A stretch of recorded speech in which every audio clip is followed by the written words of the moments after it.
congrats. Thank you. Ron's just going to introduce you and then just answer questions. You'll see. Cool. Sounds good. All right, everybody, welcome in Skylar and Brittney. We're going to go first right away to Jeff Metcalf, hometown. Jeff, go ahead. Yeah, first off for Brittney, can you just talk about, you've gone through this a lot, switching back and forth between national team, Olympic team, Russian team, Mercury. What's it like doing that, and what are the key things to making that work? I mean, the good thing is it's all the same. It's all basketball, you know, and it's just a higher level, more intensity, I think. You know, of course, the Olympics is the highest tier, and then, you know, it kind of trickles down from there. But it's all kind of the same. You know, we have the same goals. It's just more eyes on us at different levels, honestly. And also for Skylar, to be here now, you know, actually with the Olympic team now, just what are some of your early emotions, even though you haven't left yet, but how's it feeling just to have that USA gear on now and know you're going? Yeah, it's amazing. You know, obviously it's been a long-term goal of mine, and, you know, now that it's here, you know, we just focus on that medal. So I think that's my mindset right now. I'm sure I'll have moments of reflection, you know, after the experience over. But for right now, I'm just focusing on what I could do to help our team win a gold and whatever or however big of or small of a role that is. So just trying to do my part and just trying to prepare, you know, for that gold medal. So that's all I'm thinking about right now. All right, Jeff, thank you. Dorothy Gentry, you are up, and you're going to be followed by Lauren Rosenberg. Dorothy, go ahead. Okay, thanks. This is for Skylar. Skylar, last time you were an all-star, you weren't a mom. Now you are. How important and special is it? I'm sorry, put my camera on. How important and special is it, you know, to be able to share this time around being a mom athlete? What does it mean to you? Yeah, what's up, Dorothy? Yeah, you know, it's special. I always wanted to have kids. When I want to have more kids, but I always wanted to have kids while I was playing. I thought it was so important, you know, for my son to see me play. I wanted him to see, you know, me on this stage. You know, I wanted him to know that he could do anything, and I wanted to share those experiences with him. And it's been amazing. I will have to credit everything, though, to my husband, Daniel. You know, everything that he does to just lean in and you know, he's my rock. You know, we're very far from our immediate family. So I couldn't do any of these things that I do on this stage without him. And so it's special, you know, with my son traveling with me, you know, just from being at the games to taking him to games and just, yeah, it changed me. Obviously, motherhood, you know, Dorothy, changes you, and you know, it just makes everything. You have somebody literally watching you and watching your every move, you know. And before, I was kind of conscious of that, but I was like, you know, I those aren't my kids. You know, I'm not anybody's parent as far as a role model is concerned. And now all I think about is, and 2 and 3 times over before I do something, is my actions, knowing that my son 7 is watching me. So yeah, it definitely, you know, changed me in all aspects of life. But, you know, just getting to share some of those experiences with him getting to travel the world at such a young age. You know, I wanted him to see what's possible. And that's definitely going to be my mindset the whole time. I'm at the Olympics and away from him and my family, that everything I do is for him, and you know, he is my legacy. So it definitely means a lot to share these experiences with him. Thank you. Thank you, Dorothy. Lauren Rosenberg, you're up, and Doug Feinberg, you're next.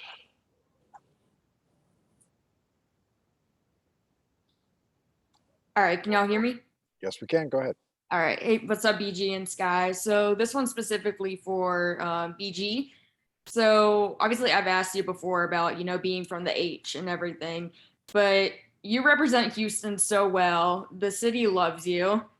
Exactly.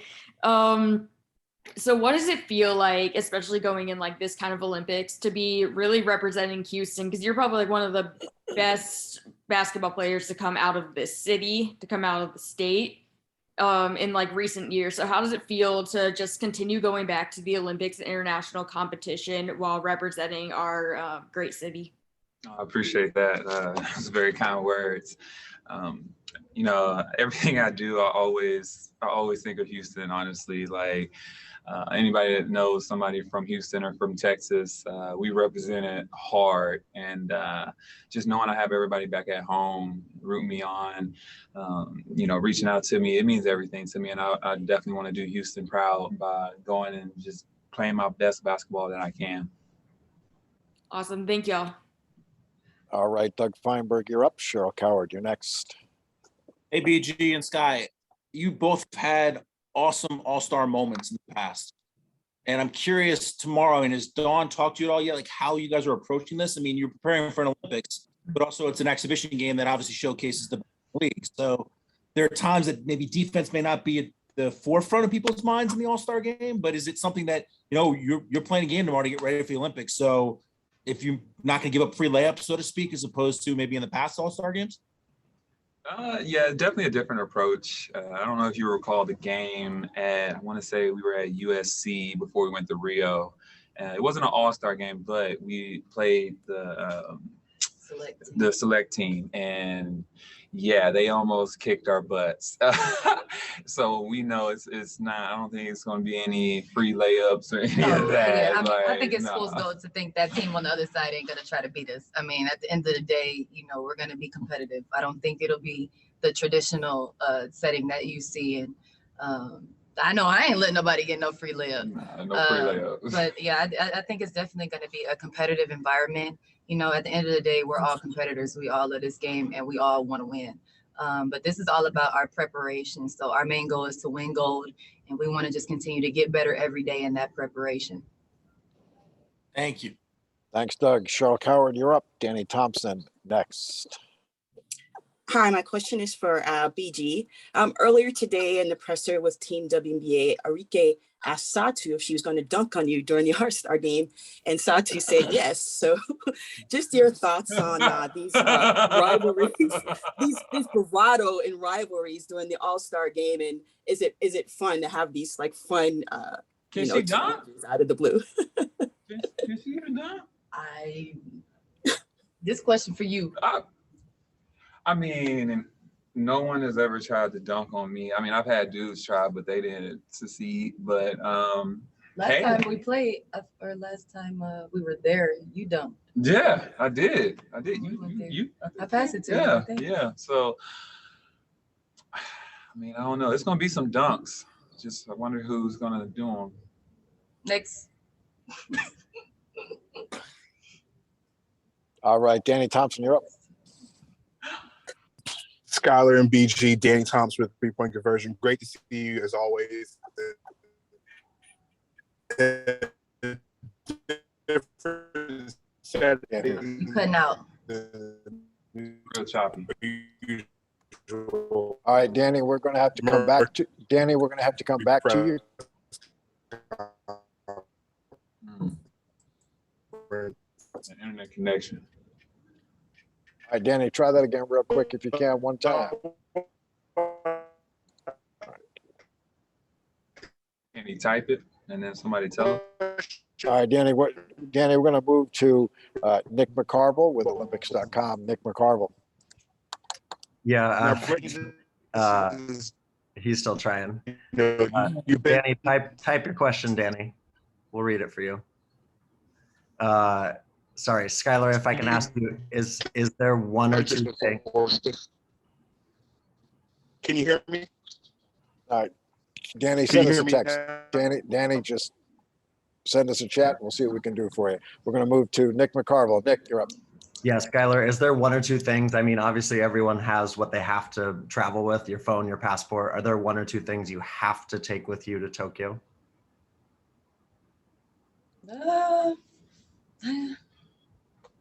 Not very much, because we kind of in a bubble. You know, we figure we just gonna really be training and back. You know, that's it. So maybe my computer, some cars. Skylar, BG. Is somebody still?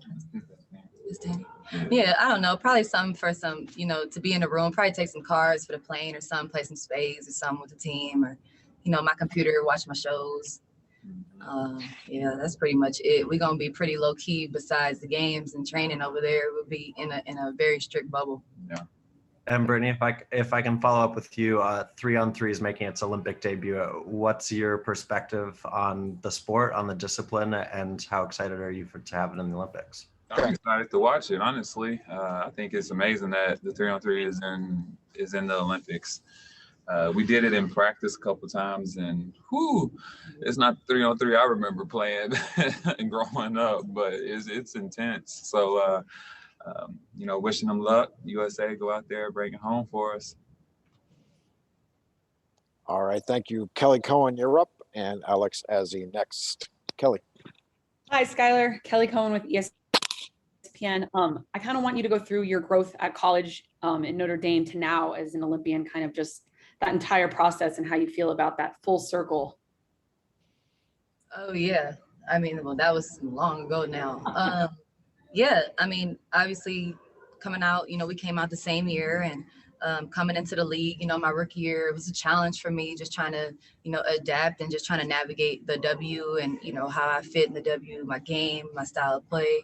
And, obviously coming back the second year, making first team all WNBA, making all-star, just really just proving to myself, I belong in this league. I could be a top player in this league. And, I've been through a lot of peaks and valleys. I've been through injuries. I've been through, obviously, pregnancy and having a baby and all those things. And specifically with Team USA, I've been in the system since I was 15 or 16 years old. And now I'll be 31 at the Olympics coming up soon. And so, yeah, it's full circle. I think, just for me, I guess my story would just be, stick-to-itiveness, I guess, and just staying with the process and really, I guess, not to sound corny, but really, trusting the process. But it just comes down to me just putting the work in.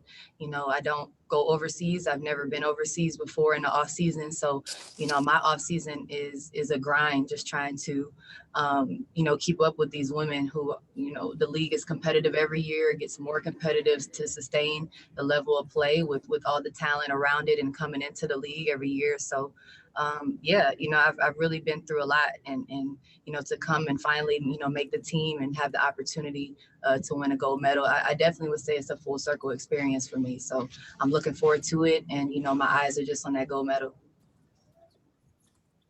Thanks. All right, thank you, Alex Azzi. You're up next. Hey, Skylar, hopefully this will piggyback well. In terms of kind of this long-term dream that you've had, I think you were like just 6 years old when this gold medal streak started for the US. And I'm curious, do you remember watching Atlanta, or were you too young, or when did you start watching?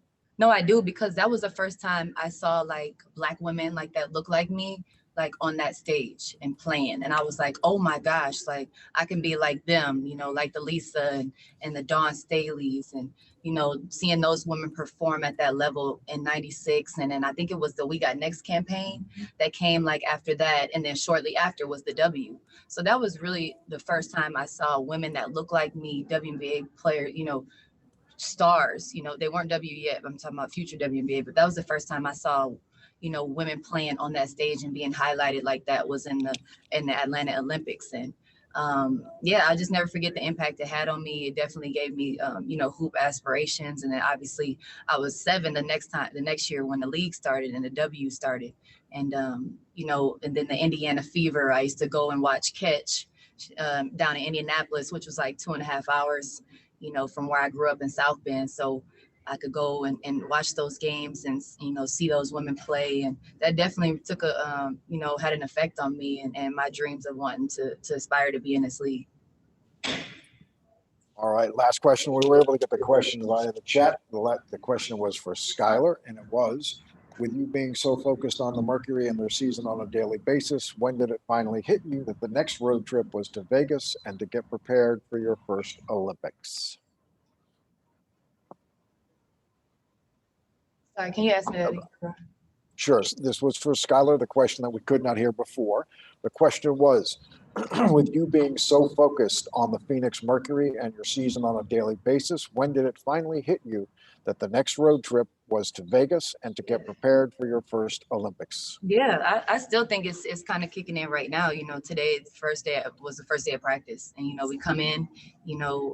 I'm wearing number 5, which is, I mean, you just talk about the history of the number. You talk about, you know, our coach, obviously, Dawn Staley is no secret in what she's accomplished in her career as a player and a coach, and just the magnitude of putting that jersey on in the huddle today. I had goosebumps, you know, saying USA, 1, 2, 3, USA.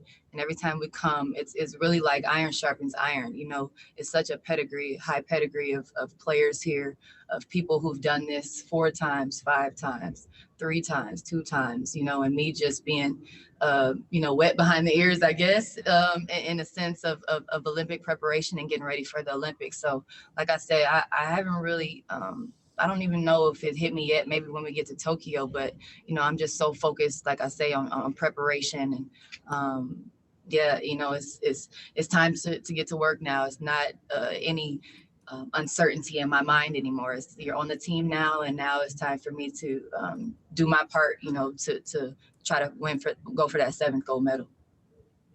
Skylar, Brittney, thank you so much. Thank y'all. To our media, stay with us. We have one more set of players, Asia Wilson and Chelsea Gray.